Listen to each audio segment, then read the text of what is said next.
Olá, gente, tudo bem?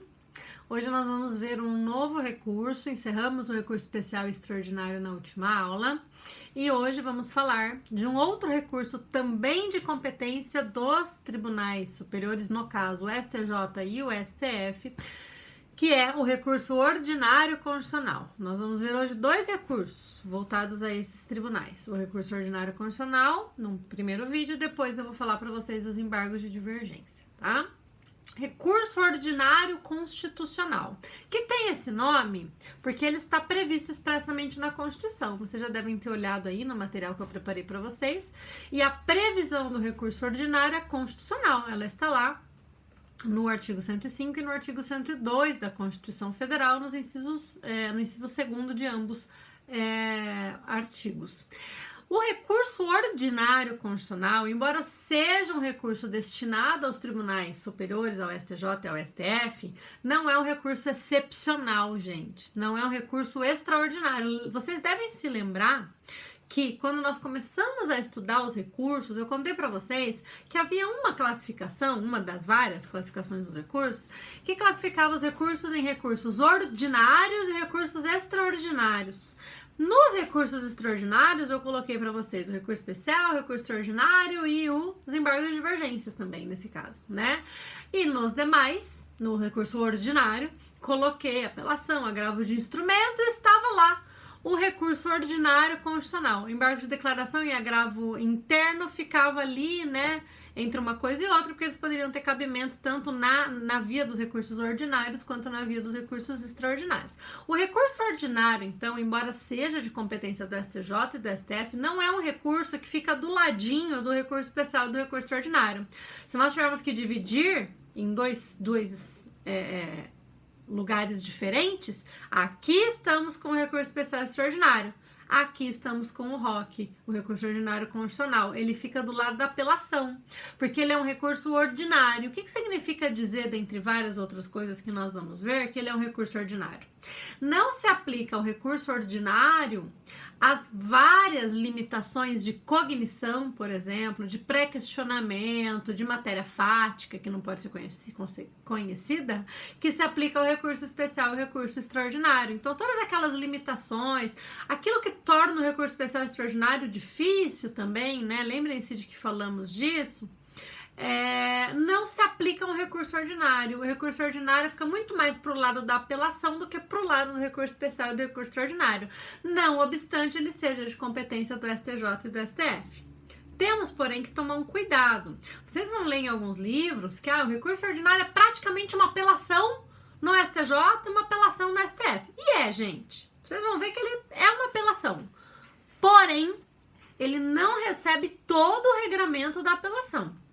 Ele segue o regramento da apelação no que se refere aos requisitos de admissibilidade, por isso que a ele se aplicam os requisitos não do RESP e do RE, mas da apelação, mas ele não recebe o regramento, e do procedimento também da apelação, ele também segue o procedimento da apelação, mas ele não segue o regramento, por exemplo, do efeito suspensivo, da apelação, tá?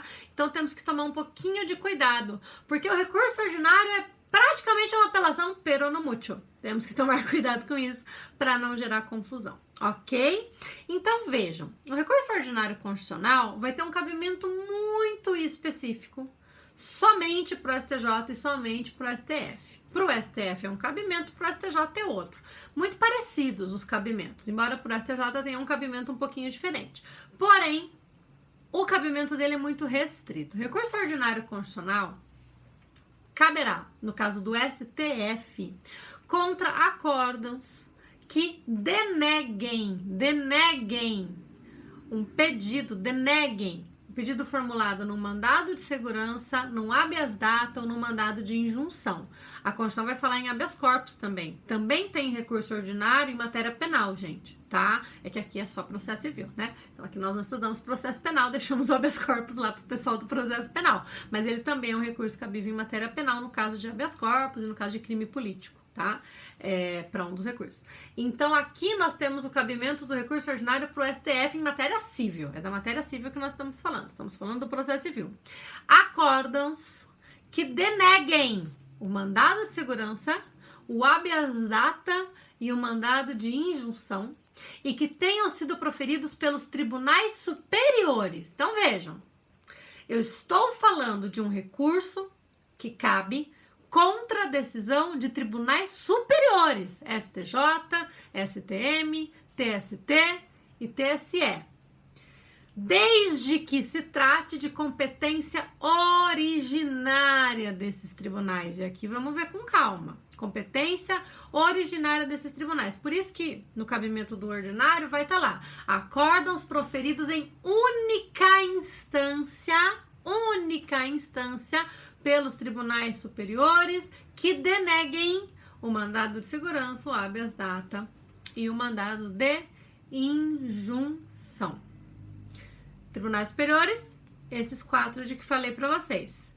Decisão que denega, decisão que não concede. Portanto, é o impetrante que vai ter interesse e legitimidade para interpor o recurso ordinário. Se for decisão concessiva de mandado de segurança, habeas data, mandado de injunção, não cabe RO, cabe extraordinário para o STF. Então, temos que tomar esse cuidado, ok? Só cabe da decisão denegatória, portanto, tá? E única instância. Aqui uma pausa, gente. Também vimos lá no começo da Teoria Geral dos Recursos, que, mais do que isso, né, da Teoria Geral dos Meios de Impugnação às decisões judiciais, que tribunais têm competência recursal, mas também tem competência originária.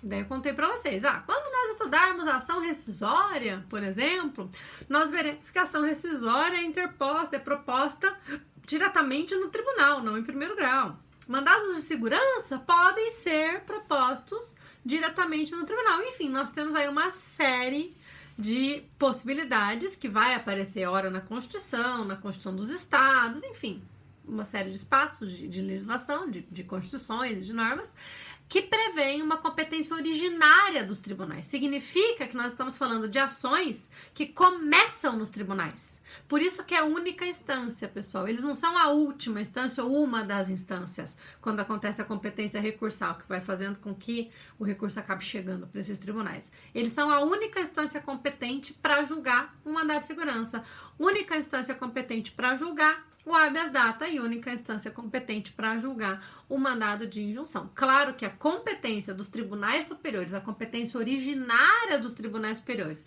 para julgamento destas ações constitucionais também vai estar prevista na Constituição e ela vai ser aplicável para casos muito específicos, né?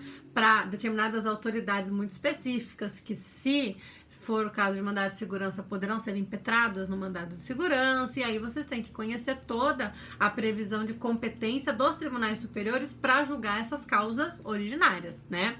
Então vocês vão ter que saber que uma determinada causa é de competência originária do TST, uma determinada causa é de competência originária do STJ, uma determinada causa é de competência originária do STM ou do TSE. E aí lá no artiguinho de cada um desses tribunais na Constituição vai estar previsto isso, ok? Aí vocês vão entender essa competência para saber que aquele mandado de segurança começou ali no STJ, ele foi denegado, e porque ele foi denegado no STJ em única instância, caberá recurso ordinário pela parte impetrante. Esse recurso ordinário vai lá para o STF, ok? Esse é o cabimento do recurso ordinário. E repito, se a decisão não for denegatória, se a decisão for concessiva do mandado de segurança, ou seja, o interesse de recorrer agora é do impetrado e não do impetrante, o impetrado faz recurso extraordinário para o STF e não ordinário. Porque o ordinário só cabe, no caso do recurso ordinário para o STF, quando houver denegação. Ok, pessoal? Esse é o cabimento para o STF. Para o STJ, nós temos um cabimento que é muito parecido com esse, mas somente no caso de mandado de segurança, e um outro cabimento que é bem diferentinho, e nós já vamos falar dele, tá? No caso do STJ, do recurso ordinário para o STJ, ele será cabível, em primeiro lugar, contra acórdãos que deneguem também o mandado de segurança proferidos pelos tribunais de justiça ou tribunais regionais federais, ok? Tribunais dos estados, do Distrito Federal e Territórios também, e dos tribunais regionais federais também nas causas, nos mandados de segurança que forem de competência originária desses tribunais. Significa que aquele mandado de segurança começa no território ou começa no TJ do Paraná. Eu impetro o mandado de segurança no TJ do Paraná. Um concurso público que é feito pelo TJ do Paraná e por alguma razão apresenta alguma ilegalidade que resulta na violação de um direito líquido certo, é caso de mandado de segurança. Aquele que foi prejudicado por o concurso, pelo edital do concurso, impetra o mandado de segurança onde? No TJ do Paraná, porque a autoridade coatora exige essa competência do TJ do Paraná. Esse mandado de segurança impetrado no TJ do Paraná é, portanto, de competência originária do TJ do Paraná, que vai julgá-lo por meio de um acórdão. Contra este acórdão, se houver uma denegação da segurança, o impetrante faz recurso ordinário para o STJ, porque agora eu estou falando de um acórdão do TJ do Paraná. Então, a competência do RO é do STJ, ok? Esse acórdão, gente, isso vale tanto para o STF quanto para o STJ, pode ser tanto em caso de mérito, ou seja, de denegação da segurança no mérito, quanto em caso de extinção do mandado de segurança ou do habeas data e do mandado de injunção no caso do STF, sem resolução de mérito. Aí também cabe o RO. Mas vejam que eu só estou falando de uma decisão que prejudica o impetrante, seja porque extingue sem resolução de mérito, seja porque denega a segurança, o habeas data, o mandado de injunção no caso do STF, ok? Também, então, temos aí os mesmos requisitos. O que muda do STJ para o STF? Aqui vai ser só no caso de mandado de segurança ou no caso de habeas corpus, mas é lá no processo penal, não vamos falar dele. E não é mais decisão de Tribunal Superior, e sim decisão do TJ, de tribunais dos estados, ou do Distrito Federal ou do TRF, ok?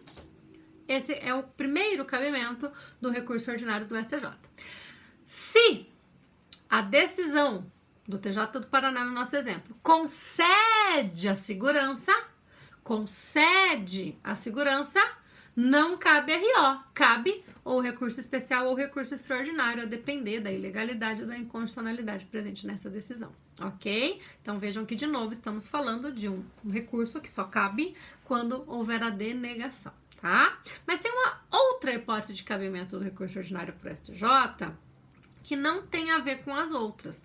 É o cabimento do recurso ordinário em causas internacionais, que são aquelas causas que são de competência da Justiça Federal, aparecem lá no artigo 109, dentre a previsão de competência, as previsões de competência da Justiça Federal, e que envolvem, de um lado, um organismo internacional, um Estado estrangeiro, e de outro, um município ou um cidadão brasileiro. Nesses casos em que há essa causa internacional, que é uma ação que tramita em primeiro grau na Justiça Federal, a sentença proferida nessas ações, independentemente do resultado, seja em caso de procedência ou caso de improcedência, será objeto de recurso ordinário para o STJ, que aí sim tem toda a cara de apelação, né, gente? Embora ele se chame recurso ordinário. Porque, vejam, você fará este recurso ordinário lá em primeiro grau, protocolará ele perante o juízo da Justiça Federal, lá de primeiro grau.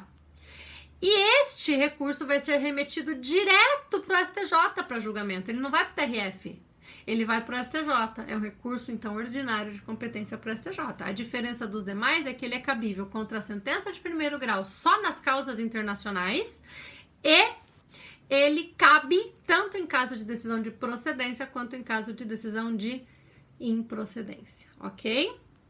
Nessa situação, então, nós temos apelação. As decisões interlocutórias proferidas nas causas internacionais são objeto de agravo de instrumento, o próprio artigo 1027 vai dizer isso, num dos seus parágrafos, eu coloquei ele para vocês, vai dizer isso expressamente. Então, das decisões interlocutórias proferidas nas causas internacionais, cabe agravo de instrumento nas hipóteses do 1015, então somente também nas hipóteses do 1015, e esse agravo de instrumento é julgado pelo STJ, olhem que loucura, né? Esse agravo de instrumento não vai para o TRF, esse agravo de instrumento vai para o STJ e segue todo o regramento do agravo de instrumento, mas não passa pelo TRF, é julgado no âmbito do STJ. Essas são as hipóteses de cabimento do recurso ordinário no STF e no STJ, tá, gente? O procedimento deles vai seguir o regramento do agravo de instrumento no caso da decisão interlocutória nas causas internacionais e o regramento da apelação nos demais casos, além, é claro, do regimento interno do STJ e do STF, que vão trazer importantes previsões para esse recurso, ok? Ele é um recurso que é interposto na origem, então, se for de causas internacionais, ele é interposto lá na Justiça Federal em primeiro grau. Se ele for um recurso ordinário para o STJ de acórdão de Tribunal Estadual, ele é interposto no Tribunal Estadual. Se for um RO para o STF de uma decisão de Tribunal Superior, ele é interposto no Tribunal Superior. E lembrem-se do que eu disse, o regramento dele é o da apelação, portanto, não há juízo de admissibilidade na origem. O juízo que proferiu a decisão, se for o juízo da Justiça Federal, é o juízo mesmo de primeiro grau. Se for nos tribunais, será o vice-presidente dos tribunais. Simplesmente intimará o recorrido para contrarrazões em 15 dias também, ambos os prazos de 15 dias, né? Vocês sabem que isso foi unificado. E então remeterá o recurso para o Tribunal Superior, seja o STJ, seja o STF, que então fará o exame de admissibilidade e, se positivo, julgará o recurso no seu mérito, seguindo daí as previsões do regimento interno, ok? E em termos de procedimento, o Código vai trazer expressamente a previsão de que se aplica ao recurso ordinário a previsão da teoria da causa madura. Então, é possível julgar o mérito quando se estiver diante de um acórdão proferido sem resolução de mérito. Se o STJ ou o STF afasta o motivo da extinção sem resolução de mérito e a causa está madura, eles já podem julgar o mérito. É aquela previsão do artigo 1013, parágrafo 3º, que nós já estudamos, dei uma relembradinha nela, tá? E com relação aos efeitos, cuidado aqui, no que se refere ao efeito devolutivo, nós temos o regramento da apelação, porque é um recurso ordinário. Então, a devolutividade no recurso ordinário é ampla. Ao impugnar a decisão, você deve observar a dialeticidade e impugnar especificamente os fundamentos da decisão, porém, todos os fundamentos relativos à matéria impugnada serão devolvidos para o tribunal. Aquela ideia da devolutividade ampla da apelação. E porque é um recurso ordinário, não é um recurso excepcional, não tem requisito de pré-questionamento, não tem proibição de exame de matéria fática. Pensem que o STJ e o STF vão estar ali julgando o recurso ordinário como se eles estivessem julgando uma apelação, como se eles fossem o tribunal local julgando uma apelação. Então, em nada esse recurso, neste momento, se assemelha aos recursos excepcionais ao STJ e ao STF. Vejam como ele é bem diferentão, tá? Então, tomem muito cuidado com essas diferenças. Em termos de efeito suspensivo, não há nenhuma previsão expressa de efeito suspensivo para esse recurso, portanto, não é possível dizer que há um efeito suspensivo op legis. O efeito suspensivo é op iudicis, portanto, não há efeito suspensivo automático. Aplica-se aí a regra geral do 995. Se a parte quiser, ela pode pedir o efeito suspensivo op iudicis, demonstrando os requisitos para tanto, o perigo da demora do julgamento do recurso e probabilidade do provimento de recurso. E o procedimento para o pedido de efeito suspensivo é o mesmo procedimento do pedido de efeito suspensivo do recurso especial extraordinário, gente, que está lá no 1029, parágrafo 5º, tá? Vejam que é uma saladinha.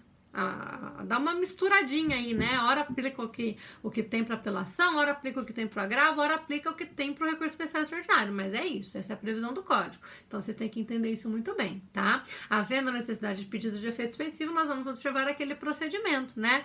O pedido é formulado no juízo local até que o recurso suba, chegue no Tribunal Superior. Se o recurso já estiver no Tribunal Superior, aí você formula o pedido de efeito suspensivo lá, tá? Então, é esse regramento que é seguido aqui no caso do recurso ordinário constitucional, ok?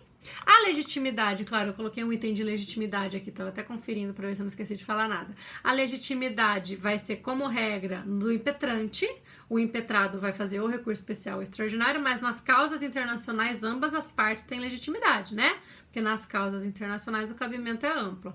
Lembrem-se, então, de atrelar a legitimidade com as hipóteses de cabimento, né? Como no caso do RO, de mandado de segurança, habeas data e mandado de injunção, só cabe contradição denegatória, só o impetrante que vai ter interesse. No caso do RO de causas internacionais, aí ambas as partes vão ter interesse, ok? Era isso de recurso ordinário. Vai ser normal dar uma confundidinha aí na cabeça de vocês, né? Porque nós acabamos de estudar o recurso especial extraordinário. Então vem o RO que mistura um pouco o procedimento, né? Ali para o efeito suspensivo do recurso especial extraordinário, mas em sua maioria ele tem toda a cara de apelação e ele é julgado como se fosse, gente. Talvez o ponto mais importante seja esse.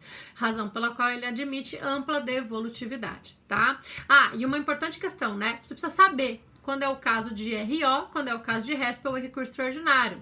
Existe uma súmula do STF que eu coloquei para vocês, 372, se eu não me engano.